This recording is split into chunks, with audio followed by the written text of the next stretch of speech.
Дорогие авто, конфеты и громкие лозунги. Как побороть коррупцию на форуме в Киеве учил Михаил Саакашвили. На слет антикоррупционеров собралось более 6000 человек. На форуме создали движение за очистку. Первые в списке правительства и правоохранители.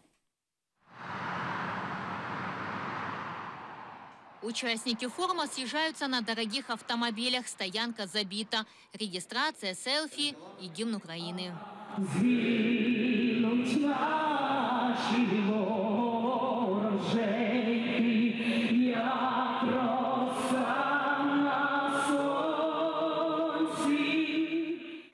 Организаторы арендовали 2 огромных ангара. На форум собрали 1 000 000 гривен. По словам организаторов, собралось более 6000 человек. Несколько автобусов приехали из Одессы.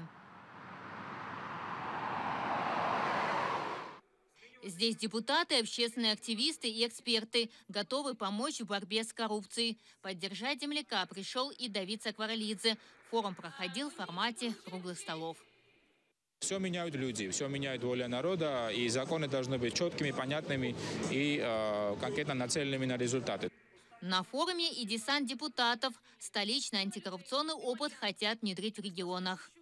У нас немає таких же самих експертних оцінок щодо антикорупційної діяльності влади в областях. Якщо на цьому форумі з'явиться, принаймні, скажімо так, 3-4 проривних ідеї щодо антикорупційної політики, я буду дуже щасливий.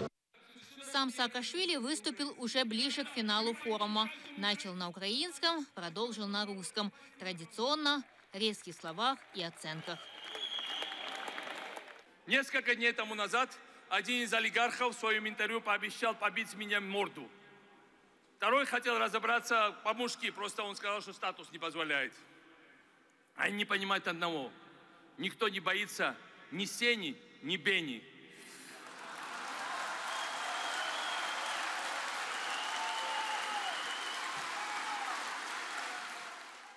Все упреки в сторону правительства.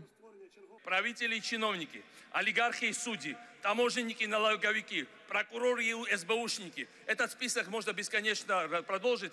Обращаются с украинской экономикой как с дойной коровой. Ведь корова это уже сдохла, но они никак не могут от нее отстать. Это перешло уже в разряд какого-то извращения, мародерства. Завершили форум, как и начали, гимном Украины. Пока одни поют, другие штурмуют столы с конфетами и сладостями. С этим понятно. Девушка, а зачем вам так много? Я иду детям своим. А, детям домой? А, понятно. Эльвина Тидулаева, Наталка Калинка, Ислам Пинка, Заман, АТР.